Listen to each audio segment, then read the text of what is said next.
Hey, first of all, I'd like to thank you for getting ready to watch an episode of The Best Coach.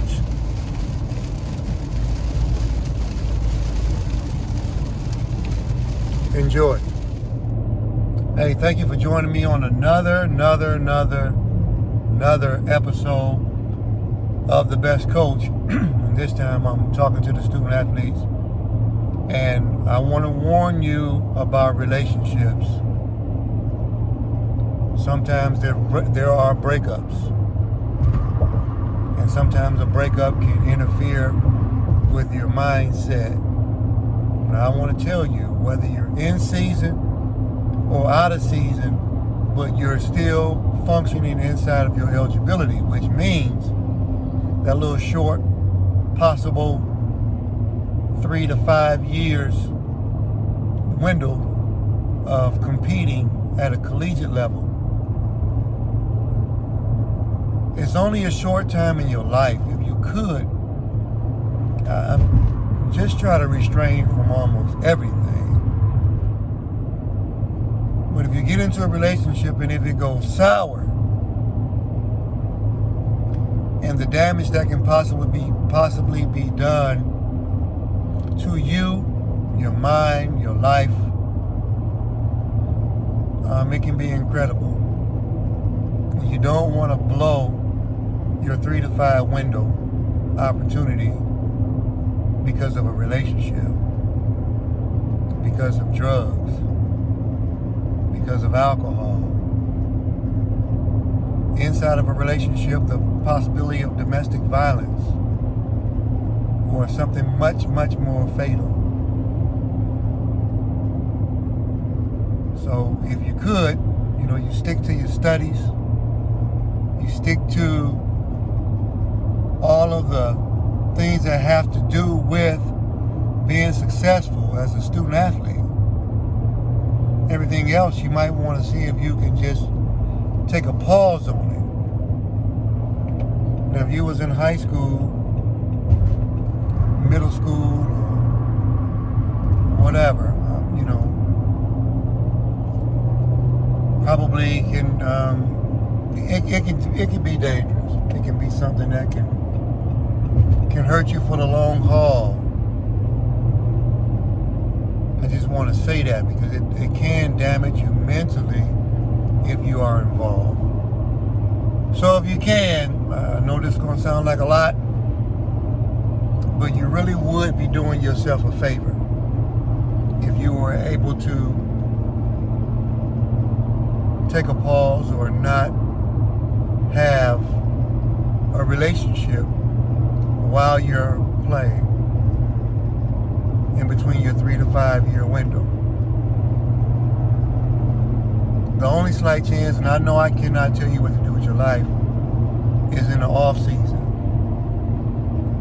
But at some point you might want to make sure that if the professional ranks is what you're shooting for, you might want to keep your act as clean as you can possibly keep it. And that means if you are a person who gambles, strip clubs, dealing with women at parties, drugs and all of that, you might want to think about it right now. Hopefully this video can make you, before it happens. But if something does occur, my door is always open. I want to tell a story real quick, and then I'm going to go into my X's and O's. When I was coaching in the high school ranks, I was at a high school that had never been to a playoff game before. The only season that I was there, we went to a playoff. Not only did we go to a playoff as an 8 seed, but we beat the number 1 seed. So imagine how great that felt to never have been before, an 8 seed, bottom seed, and then beating the top seed.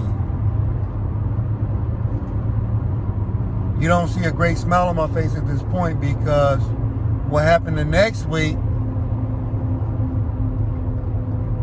played in the second round. I never realized winning had such a high level of intensity to it. Once we had won that, it felt like winning the state championship. And I feel like now that I'm looking back at it, it was difficult to get back up, I'm going to say. Because one of our players told me after the game, the second round game where we lost, I had already told the coaching staff this kid, number 11, who was a slot receiver, was very dangerous. They said, oh, no. They didn't think nothing about him. And the kid scored 2 or maybe 3 touchdowns. One of the young men who played in our secondary told me after the game he admitted that he was high, that he had been using drugs and his mind was not in it. He was geeked and still happy about the first playoff round win, and he just wanted to party and have a good time, man. Just wasn't able to get it back up, his intensity. So we lost. And I walked away feeling like, damn, man, we beat the number 1 seed. It's very possible we could have played somebody from the Cincinnati region down the line for the state championship. If we already beat the number 1 seed, you just felt like, but nonetheless, that situation never developed, and I blame it on the drug use. I blame it on myself for not being able to get us to that level of intensity again. So, I vowed to never do that again.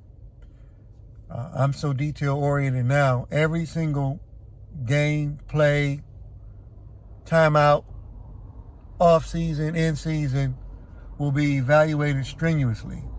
And I'm on a high level with this intensity. Success will be obtained. It's just that way. It's going to be that way. I'm a perfectionist. And I'm going to push and push until we do win. Every single down. That's the desire. So they say that your team usually takes on the personality of the coach. Well, you guys are going to learn if you keep watching the best coach what I've been through. So losing is not an option. Winning is the only possibility, and we will sit down, burn the late night oil to figure out how to make sure everybody is on the same page for this winning. Now, this X's and O's section, X's and O's for my people who don't know anything about football. I'm going to talk about the position that I played in college, which is on the defensive side of the football, cornerback. I did play left and right corner, but cornerback. These guys are primarily responsible for covering the wide receivers, the outside wide receivers. If these guys get beat in man-to-man coverage, it's touchdown. That's why the thought process for me to get thirsty immediately, if I can ID, is man coverage. Now, the only thing standing between us and 6 points is execution. Rain, sleet, or snow, or the sun is shining, execution. We only got a short period of time to be experts. In zone coverage, these guys are, sometimes they're in cover 3, which they use a bell technique, and they're trying to take away the vertical, giving an impression from a bump and run look sometimes that they're going to be in man, but they're in zone. So you have to figure this part out. So they may turn and have deep thirds, which means they're still acting like safeties, have deep coverage, which means now you can still try to throw something underneath if the outside backer hasn't gotten over there quick enough. But in man coverage, this guy's responsible for slant routes, which are very difficult to cover. Vertical routes, go routes.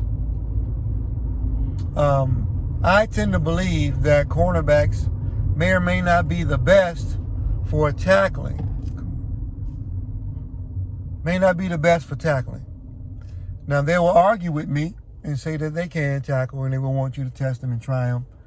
But I think when it comes to a running back getting on the outside flank in the defense, I would rather see him have an encounter with a cornerback as opposed to maybe a defensive end, outside linebacker. Let's make the cornerbacks tackle. And I'm aware that you can be made a fool in this process because some corners can tackle. So, cornerbacks are a lot of times very fast individuals. They run fast. And you need to be able to run fast because wide receivers run fast. So, in a lot of people's minds, mine included, the cornerback could be the most talented guy on the field. You can get argument from a lot of other positions, but he very well could be.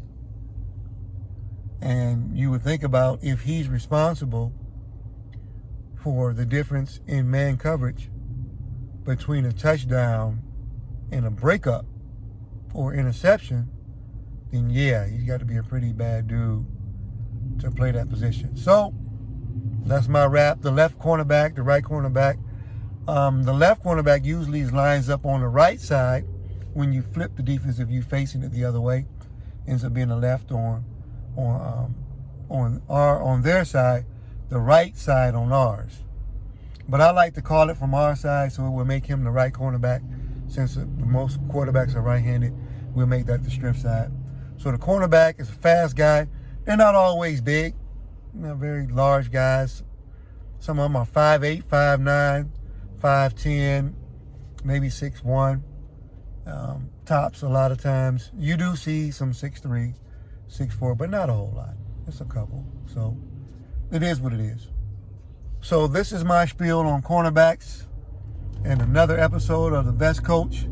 So I'm talking about keeping it together in your off-field life, leaving things alone just for a short period of time, man, 3 to possibly 5 years. Just stay clean, stay clear of any confrontations, anything that might derail your career and cut out your opportunities of being successful and possibly land you in prison. You don't want that. So come to my office and talk to me. And if you are on something, let's talk about it and see if we can get you off. All right, I love you guys very much. It's The Best Coach. Talk to you later. This shot the shout of Maurice, man, my brother, man. You know what I'm saying?